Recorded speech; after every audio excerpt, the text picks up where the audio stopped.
RFI, la voix de l'Amérique.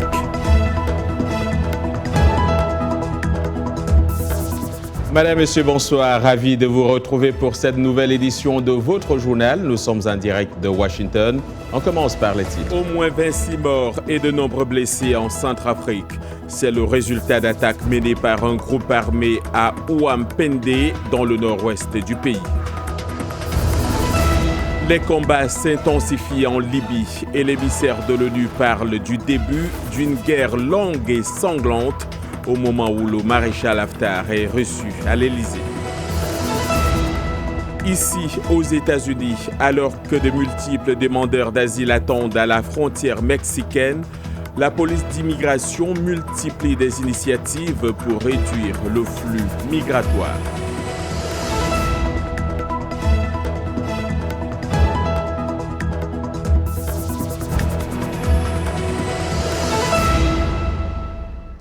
Bonsoir à tous. L'ombre de la mort a encore plané sur la République centrafricaine et le bilan vient de passer de 26 à 36 civils qui ont donc été tués mardi à la suite d'attaques menées dans 2 villages du nord-ouest de la Centrafrique par un groupe, le 3R, un groupe armé.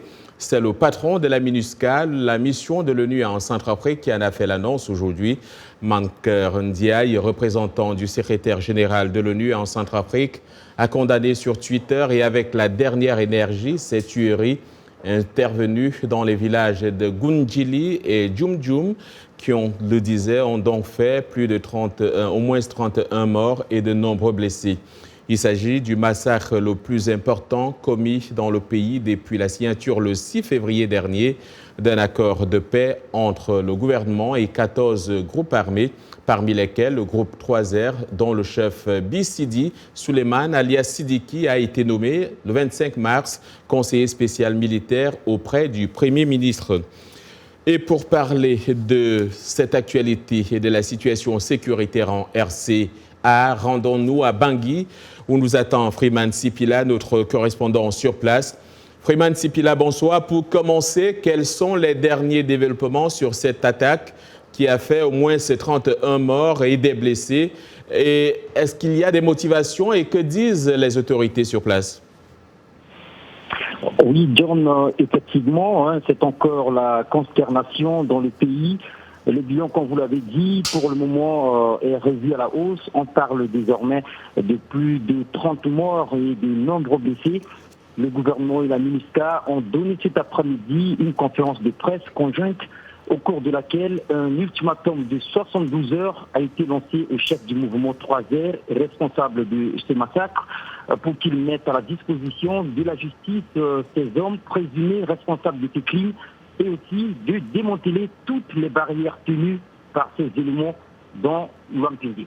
Alors, Freeman Sipila, il y a également cet assassinat d'Inès Nieves Sancho, cette religieuse franco-espagnole de 77 ans. Au Vatican, le pape François a qualifié cet assassinat de barbare. Quel est l'état d'esprit des Centrafricains aujourd'hui face à cette situation sécuritaire? Particulièrement dans cette région où cette religieuse a été tuée, les gens cherchent encore à savoir qui exactement a commis cet acte, comme le pape François l'a dit, barbare. Dans cette région, il est fréquent que des faits pareils surviennent, mais c'est la première fois qu'une religieuse en soit victime. Les autorités locales ne cessent de dénoncer l'existence d'un réseau de trafiquants d'organes humains dans la ville. Parfois, des corps sans vie sont retrouvés dans la brousse avec des parties du corps, soit la tête, les membres ou encore le sexe amputé. Mais au stade actuel, il est difficile de dire qui est responsable de cet assassinat, moins encore quelles en sont les raisons, mais c'est la peur qui gagne la population. Alors pour terminer, Freeman, l'accord de paix, vous en parliez justement, signé entre le gouvernement et les groupes armés, était censé faire régner un climat de paix dans le pays. Nous sommes visiblement loin du compte. Est-ce que cet accord est pleinement respecté? Sinon, pourquoi? Aujourd'hui, ce n'est un secret pour personne ici en Centrafrique. Tout le monde note que cet accord censé ramener la paix n'en est plus un. À part le gouvernement qui essaie avec beaucoup de difficultés de jouer sa partition, les groupes armés n'ont fait aucun effort de leur côté. Et c'est l'interrogation aujourd'hui dans le pays. Les gens se demandent pourquoi les responsables de ces groupes armés sont nommés à des hautes fonctions de l'État et que leurs éléments continuent de tuer et d'incendier des maisons, continuent de massacrer la population. Tout pour dire que cet accord a encore du plomb dans l'aile, il n'est pas respecté. Freeman Sipila, correspondant de VOA Afrique en Centrafrique, je vous remercie. En visite à Paris et reçu par le président français Emmanuel Macron, le maréchal libyen Khalifa Haftar a déclaré que les conditions n'étaient pas réunies pour un cessez-le-feu autour de Tripoli. Il reconnaît toutefois que la reprise du dialogue politique serait nécessaire pour sortir de la crise. C'est ce qu'a indiqué l'Élysée à l'issue de la réunion entre les deux hommes. Pendant ce temps, sur le terrain, les combats ont gagné en intensité depuis hier au sud de la capitale Tripoli, au moment où l'émissaire de l'ONU pour ce pays vient de mettre en garde devant le Conseil de sécurité contre le début d'une guerre longue et sanglante. Compte rendu, Jacques Aristide.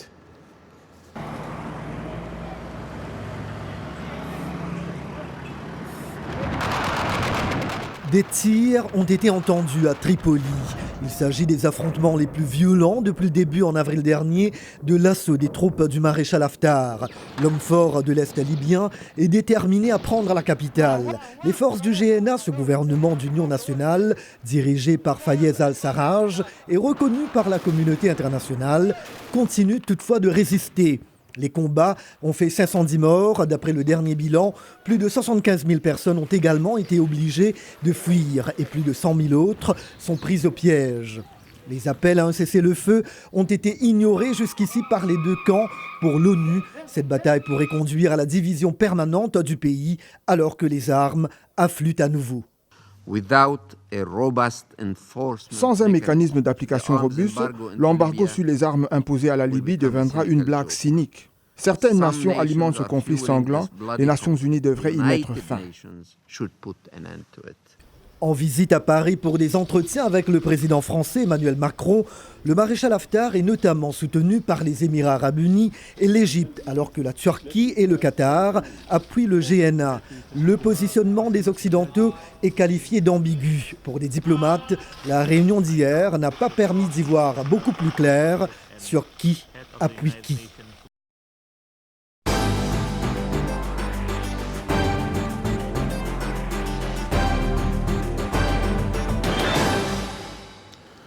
Coup de théâtre à la Maison-Blanche, le président Donald Trump a écourté une réunion sur les infrastructures avec les leaders démocrates du Congrès. Pas question de négocier quoi que ce soit avec eux tant qu'ils ne mettront pas un terme à leurs enquêtes relatives au rapport Mueller.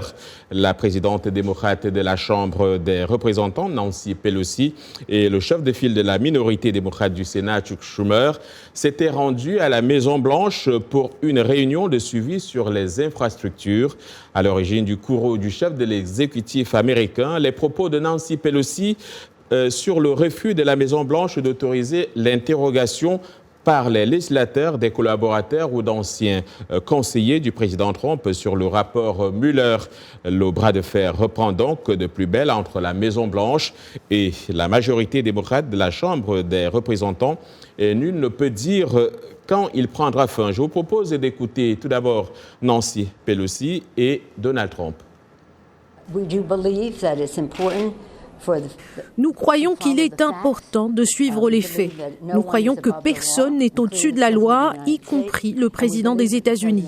Et nous croyons que le président des États-Unis est engagé dans une dissimulation.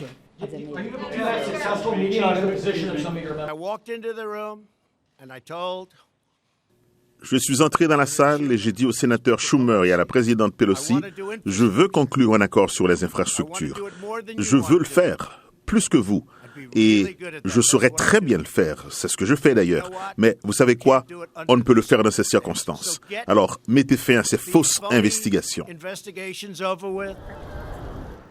Toujours ici aux États-Unis, un important centre de détention de la police américaine aux frontières a été placé en quarantaine à cause d'un grand nombre de cas de fièvre au lendemain de la mort d'un adolescent guatémaltèque de 16 ans souffrant de la grippe. Il s'agit du 5e migrant mineur à décéder en détention pour avoir franchi illégalement la frontière entre le Mexique et les États-Unis depuis décembre 2018.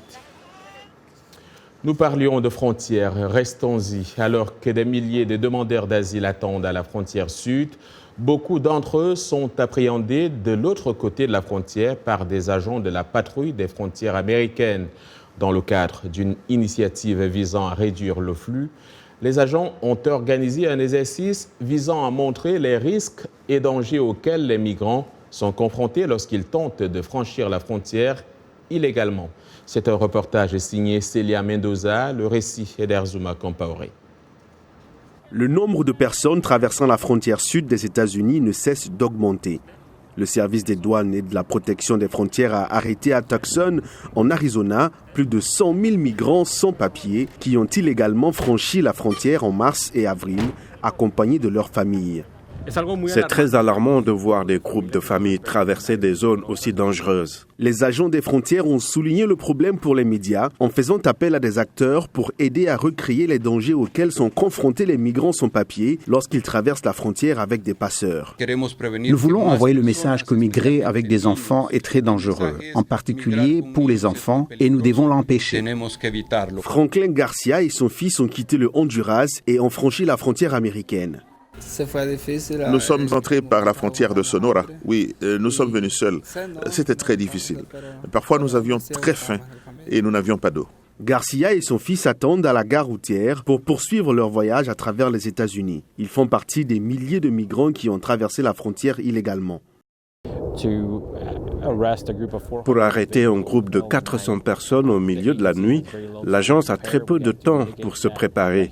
Nous devons atténuer cette crise humanitaire le plus rapidement possible. Mais c'est une tâche très difficile car elle nécessite beaucoup de ressources et enlève des ressources à d'autres fonctions de maintien de l'ordre. Des agents des douanes et des patrouilles frontalières en Arizona soulignent que le passage clandestin des personnes à la frontière sud des États-Unis est un trafic de plusieurs millions de dollars qui profitent uniquement aux passeurs et aux cartels. Alors en Grande-Bretagne, où la première ministre Theresa May tente de sauver son plan de la dernière chance destiné à mettre en œuvre le Brexit, mais qui n'a convaincu ni sa majorité ni l'opposition. La dirigeante a pris la parole aujourd'hui devant la Chambre des communes à la veille des élections européennes que lanceront le Royaume-Uni et les Pays-Bas. Et pour en parler, Jacques Aristide s'est entretenu avec John Henley, grand reporter au journal anglais The Guardian.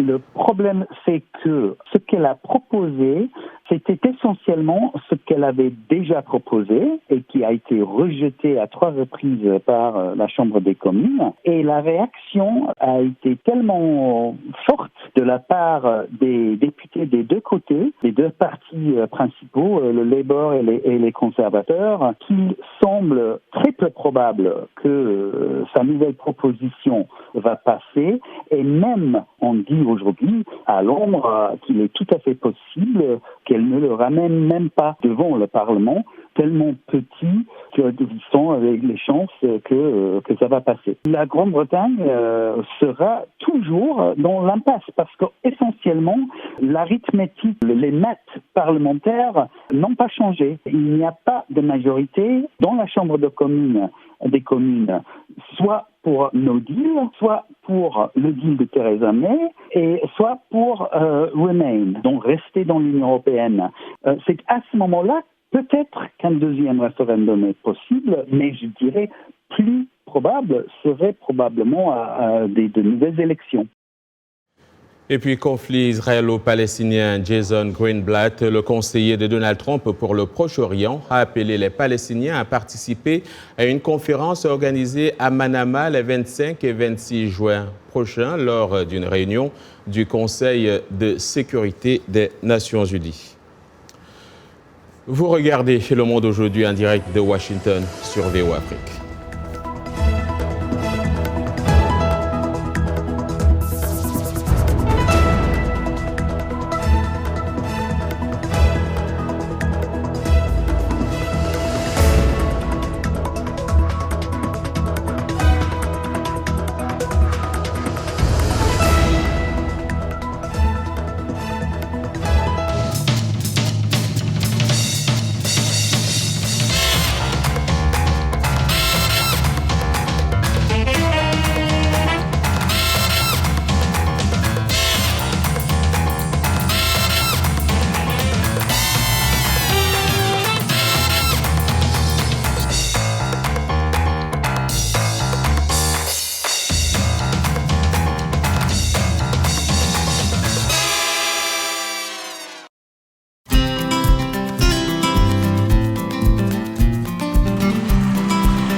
Le Monde aujourd'hui est sur VO Afrique, les titres de cette seconde partie de votre journal. 650 millions de personnes n'auront toujours pas accès à l'électricité en 2030 dans le monde. C'est un nouveau rapport qui le dit, alors qu'au Zimbabwe, l'on opte pour le solaire. À Madagascar, ils sont jeunes ou chefs traditionnels. Leur mission, sauver la dernière forêt côtière du pays. En sport, sa retraite internationale n'aura duré que 2 jours. Un coup de fil présidentiel a fait reculer Asamoah Gyan. Le capitaine du Ghana est revenu sur sa décision.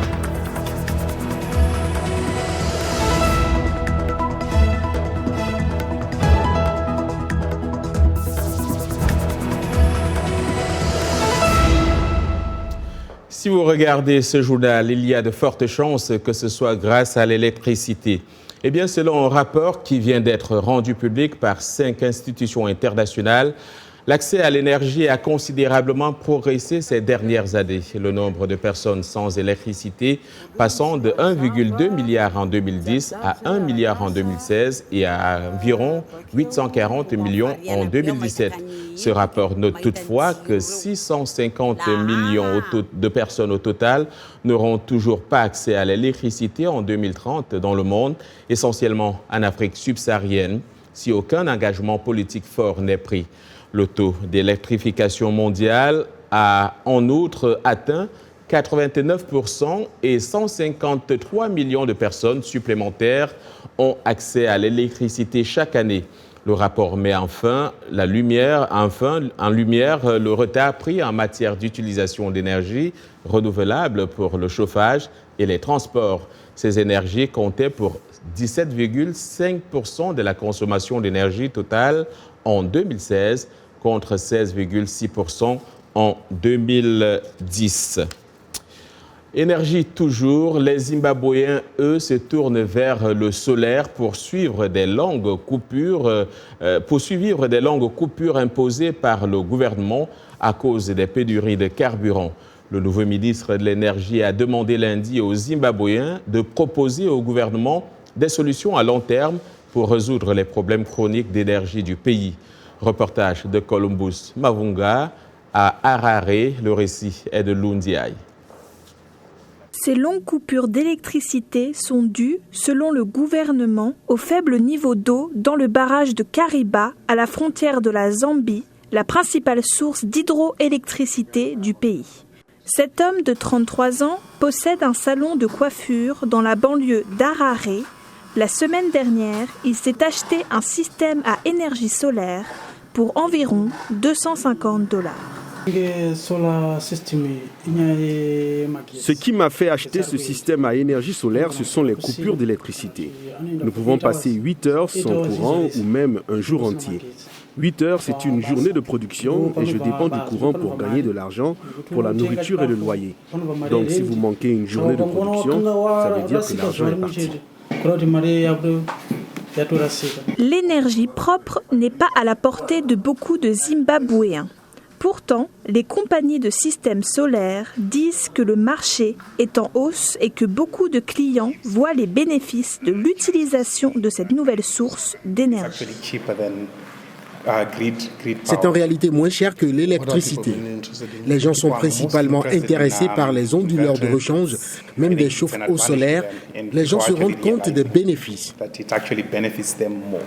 Une compagnie privée travaille sur la construction d'une centrale de 25 MW à l'aide de 7000 panneaux solaires pour aider à l'alimentation du réseau national.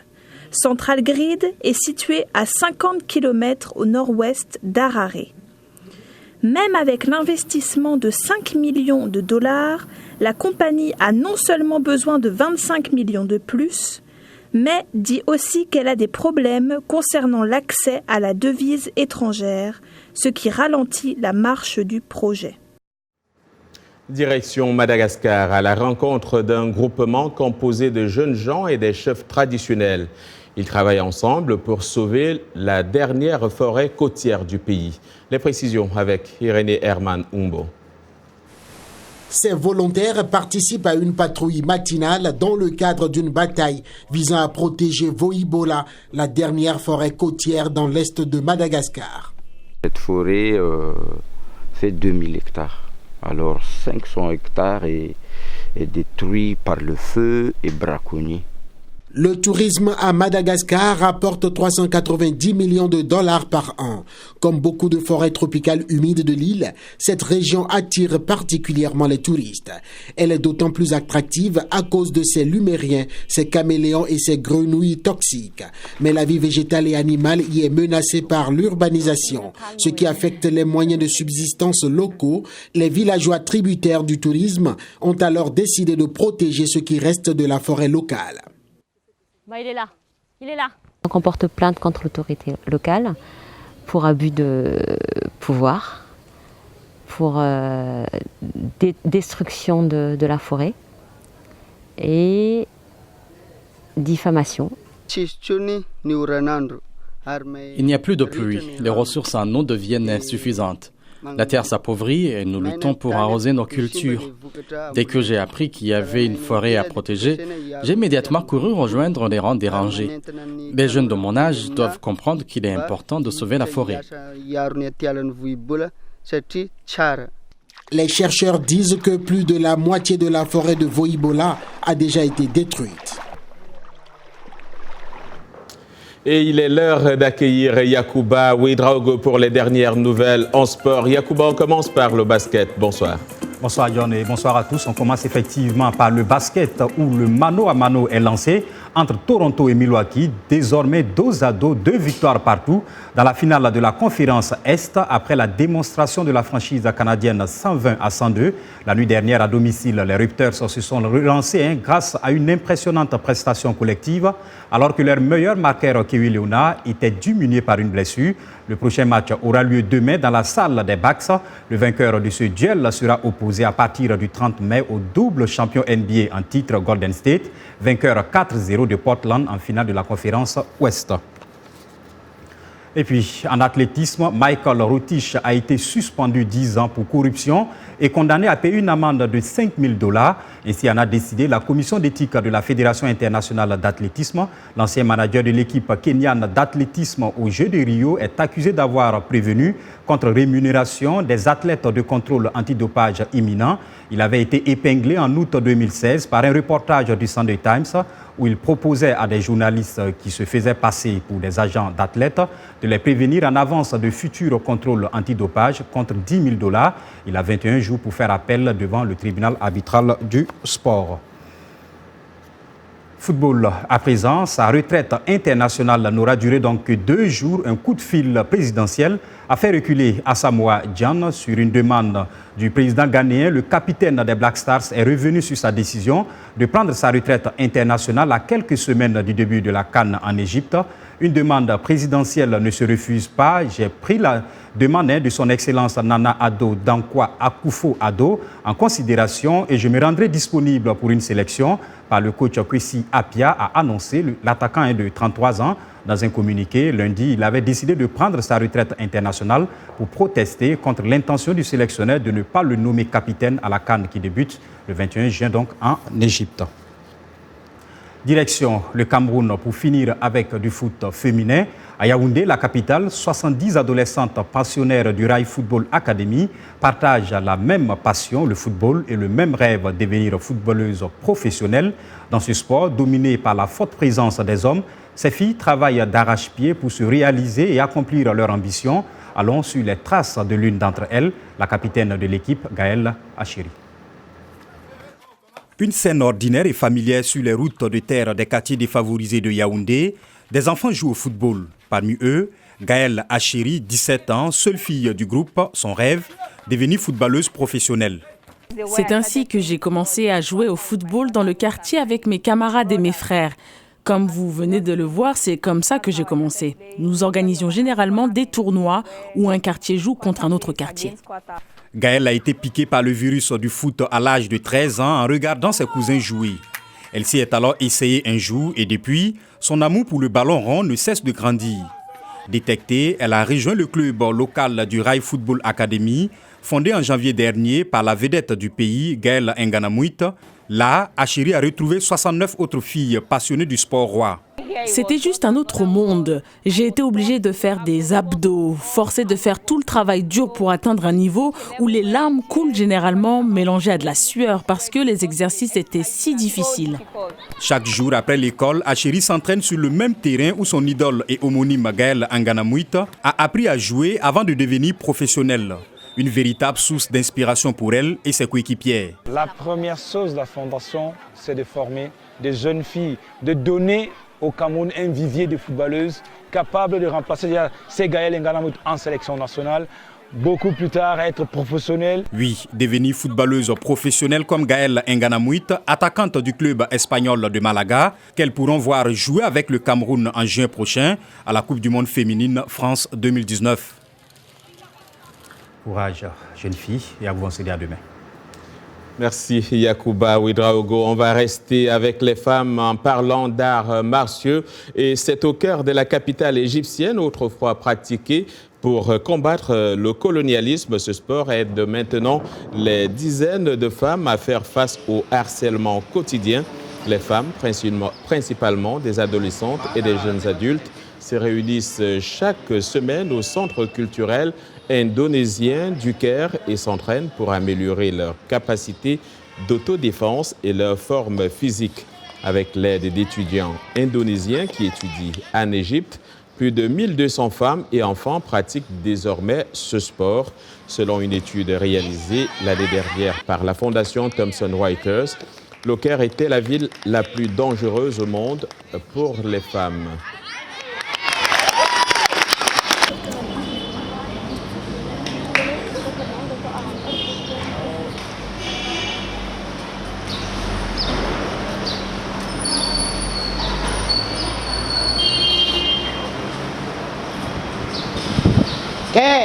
Voilà, et c'est ici que s'achève ce journal. Merci à toute l'équipe qui l'a préparé et à vous de l'avoir suivi.